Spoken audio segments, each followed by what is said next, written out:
بسم اللہ الرحمن الرحیم۔ سورہ مبارکہ رعد کی آخری آیت بھی زبانی یاد سب کو ہونی چاہیے اور آیت کی تفسیر بھی سمجھ میں آنی چاہیے۔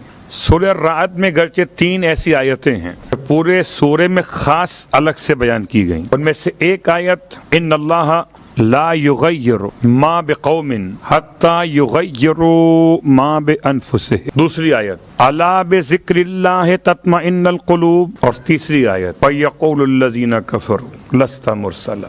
یہ 3 آیتیں ایسی ہیں اس سورے کے اندر کہ جن کو الگ سے اگر آپ یاد کر لیں تو بہت بہترین پیغامات ہیں۔ ان 2 آیتوں کا ترجمہ پیش کر ان اللہ لا یغیر ما بقوم، بے شک کہ اللہ کسی قوم کے حالات کو نہیں بدلتا، حتی یغیر ما بانفسہم، جب تک کہ وہ قوم خود اپنی حالت کو بدلنے پر تیار نہ ہو جائے۔ یہ آیت واقعاً ہمیں اور آپ کو پیغام دیتی ہے کہ خدا نہیں بدلے گا جب تک ہم خود ہی کو نہیں بدلیں گے۔ اگر چاہتے ہیں خدا ہمارے حالات بدلے، پہلے خود ہی کو استعمال کریں، اور جب اپنے آپ کو آمادہ کریں گے تو خدا حالات بدلے گا، ورنہ حالات ایسے ہی رہیں گے۔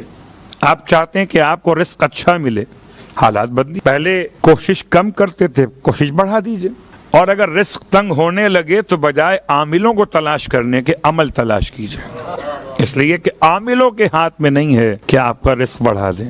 اگر ہوتا تو اپنا نہ بڑھا لیتے، ان کا اپنا رزق اپنے ہاتھ میں نہیں، وہ بھی آپ کے ہاتھ میں ہے۔ صلوات پڑھے محمد والے محمد۔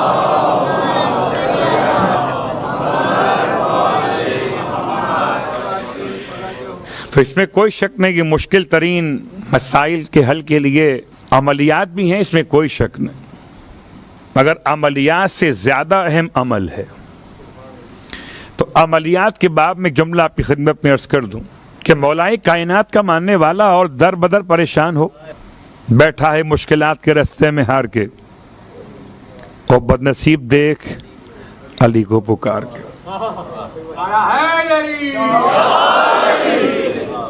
تو اب اگر پکارنا چاہتے ہیں تو کیسے پکاریں؟ پکارنے کا طریقہ کار کیا ہے؟ تو نعت علی کی جو عبارت ہے، اس کو کہا جاتا ہے یہ 2 شعروں کی شکل میں ہے۔ شعر وہ نہیں ابیات، ویسے تو ہمارے یہاں آج کل روش بنی ہوئی ہے کہ نعت علی کو لکھا جاتا ہے شعر کی شکل میں نے اس کی وضاحت کی۔ تو نعت علی مظہر العجائب بھی پڑھا جاتا ہے اور مظہر العجائب بھی پڑھا جاتا ہے، دونوں پڑھ سکتے ہیں، دونوں صحیح۔ نعت علی مظہر العجائب تجدہ عون لک فی النوائب وکل ہم وغم سینجلی بولایتک یا علی یا علی یا علی۔ یہ ہیں 2 اشعار عربی اعتبار سے۔ ان 2 اشعار کو دہرائیے 110 مرتبہ،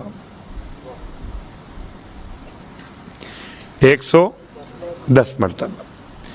نعت علی کے بہت سارے عملیات ہیں، سب بیان نہیں کر رہا ورنہ تو پوری مجلس نکل جائے گی اس موضوع پر۔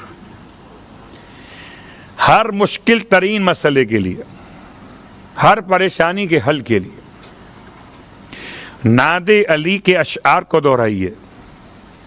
اشعار میں کیوں کہہ رہا ہوں کہ عربی میں اسی انداز سے ہیں یہ، اس میں کوئی شک نہیں کہ سرکار ختمی مرتبہ صلی اللہ علیہ وآلہ وسلم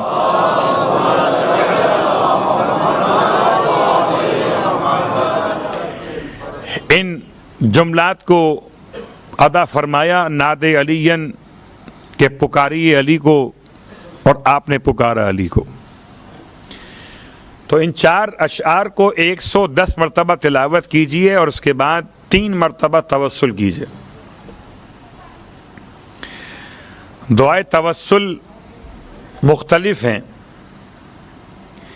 ایک تو مشہور ہے جو آپ پڑھتے ہیں، یا وجیہا عند اللہ اشفع لنا عند اللہ، اس میں پورے 14 معصومین کا توسل، اس میں خاص پیراگراف مولا کائنات کا الگ سے، ہر معصوم کا الگ الگ۔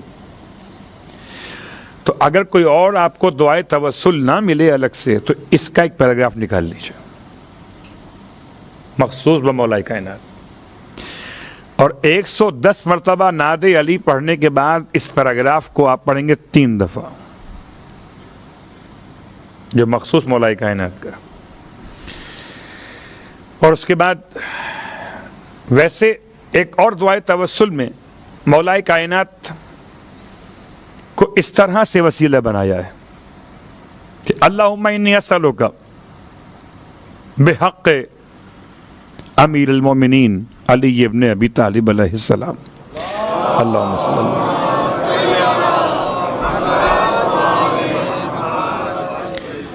جو میں نے پڑھا یہ جملہ توسل کا ہے، اللہم انی اسألک بحق امیر المومنین علی ابن ابی طالب علیہ السلام الا انتقمت،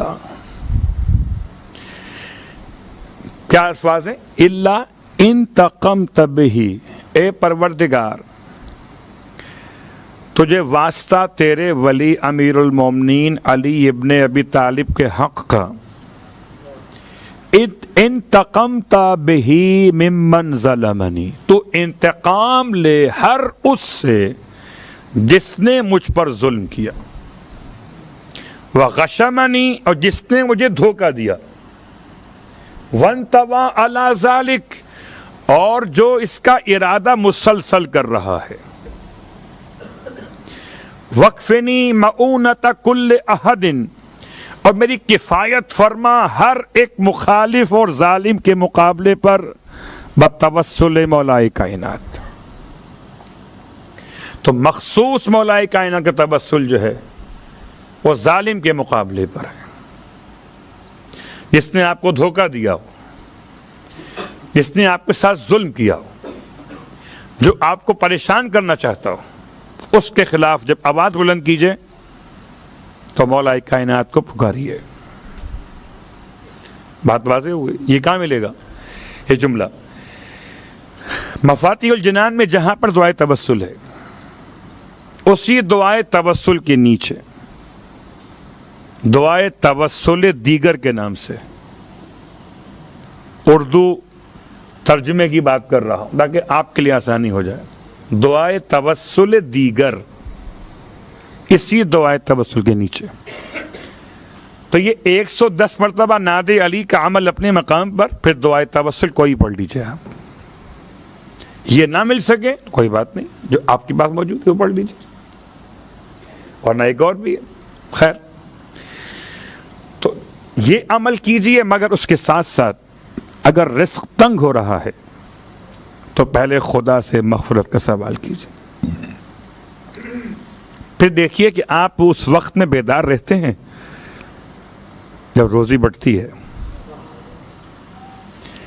اگر نہیں رہتے تو کوشش کریں کہ بیدار رہیں.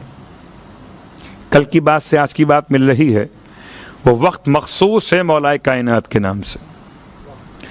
طلوع صبح صادق سے لے کر اور طلوع آفتاب تک کے درمیان کا وقت ساعت اول کہلاتا ہے، اور ساعت اول امام اول کے نام سے. اور اگر آپ چاہتے ہیں کہ اس وقت میں کوئی دعا پڑھیں تو مفاتیح الجنان کے ساتھ باقیات صالحات کتاب بھی ہے ایک، الباقیات الصالحات. الباقیات الصالحات میں 12 ساعتوں کی 12 دعائیں ہیں، ہر امام کی ساتھ کی الگ دعا ہے.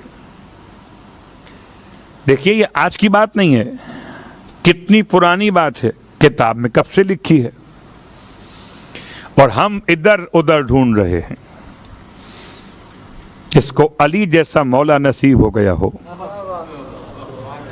وہ نہ ادھر گھومتا نہ ادھر گھومتا. صلوات پڑھے محمد و آل محمد.